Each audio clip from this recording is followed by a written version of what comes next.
John grapples with her as shots fire off around the room. John takes her down, disarming her. He puts her in a wakigatami there. Yeah.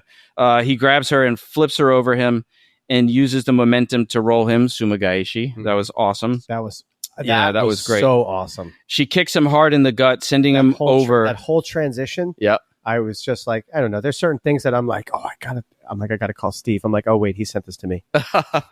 Sending him into the guest room, and we'll stop there. But for those not watching, this fight is like 12 pages long. It's massive. So what are you thinking when you hear that? You're the fight coordinator. You just get this, right? And you're like, I got to make this happen. Well, and I'm just gonna throw something else on top of it. Yeah. Not only do you get this, you have to do something different and almost better than the fucking movie.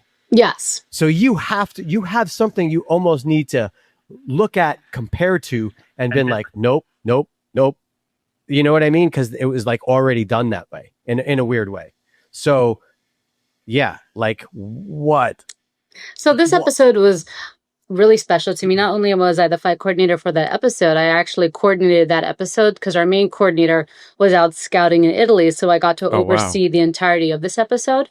So that was cool in and of itself. And this was the only episode Donald Glover directed too, yes. Right? Of the Donald directed the episode. I had a big say in the whole episode. And I really enjoyed this team because they're so collaborative. Even from day one leading up to this episode is ever evolving, as opposed to like other TV shows that I've been a part of where they give you the script and you just got to follow the script. Where this was collaborative effort between Francesca Sloan, the showrunner, and Donald and Maya, and just making sure that above all else, everything needs to be story motivated, character motivated. Because at the end of the day, a punch is a punch, a kick's a kick. So what makes us different is if the audience can connect to real emotions between relationships, that's what's going to drive the fight. And that's what's going to dictate the fight. You know, so for me, whenever I do anything, I just think like, how like acting, how does that make you feel in the moment? What is your genuine motivation? And then that way, when you are teaching the actors, they know where they're going, as opposed to them trying to achieve some crazy, really flashy move. They're here still trying to deliver the essence of that moment, of that motivation.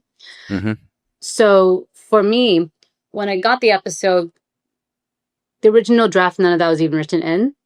Right. We knew that obviously we're going to have the whole breakup episode. It's going to start at the Whitney. It's going to keep going. And then all hell breaks loose when you get to the house. And the idea, we're going to start in the bottom level and we're going to go up each level from basement, kitchen, living room, bedroom, and then which ends up with the truth serum. Like Game of Death. And I also like, and maybe I'm crazy, but I feel like all of the hidden weapons were in places the other person wouldn't look. Yes. And they knew exactly where they were, which was hilarious to me. Yes.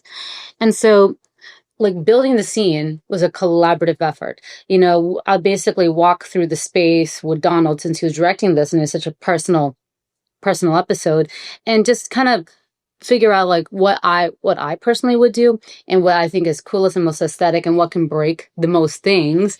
And then getting his flair, you know, like I know for me, there were elements that I wanted to incorporate that will give homage to the original, but not be the original, you know, so little things like incorporating the fridge or incorporating, you know, different things. And for us, it was a matter of like, how much damage can we do? And kind of like, let's do a lot of damage to the most expensive things.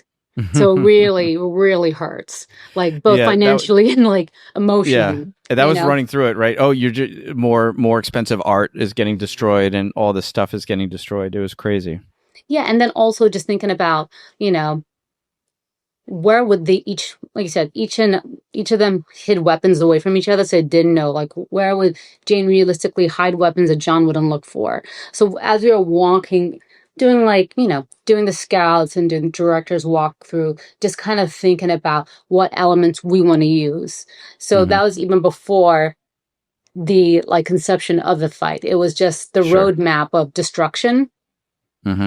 So that was kind of in play when it came to like the entrance. this whole like cat and mouse into the like in the basement to the living room of, kill the cat, open the fridge, slide on like laundry, slide on the table, gunshots trailing the walls, and then it leads into the library.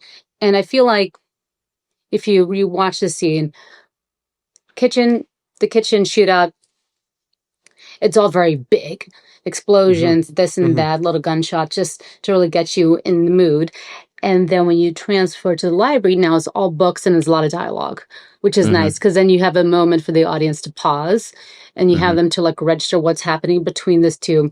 And then once they get a couple of their lines in, and then you go into like the nitty gritty of having some like martial arts and something that's really grounded and that's visceral and something that both actors can achieve. And then you move on. So that's kind of, in a nutshell, what I did.